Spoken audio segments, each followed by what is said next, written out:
Let's talk about this idea, Blake, of a humanitarian hub and also the so-called Gaza Humanitarian Belt.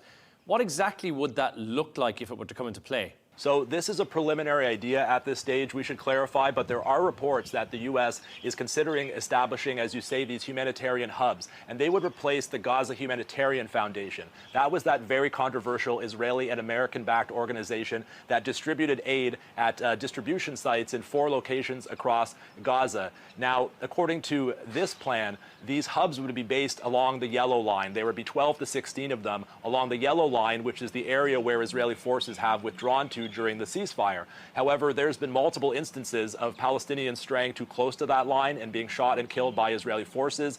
People often don't know where the line is, to the point where the Israeli military is now putting up yellow signs and big yellow concrete blocks to highlight where the line is. And of course, when the Gaza Humanitarian Foundation was operating, it was staffed by American military contractors, and aid seekers had to travel long distances through Israeli military lines, and there was near daily deadly incidents where aid seekers were shot and killed. So we do not want to see a repeat of that, essentially a new version of that with aid distribution sites built along this very dangerous yellow line. And there is also talk that the United Nations and other organizations would need to source their aid from these hubs in order to distribute it elsewhere in Gaza.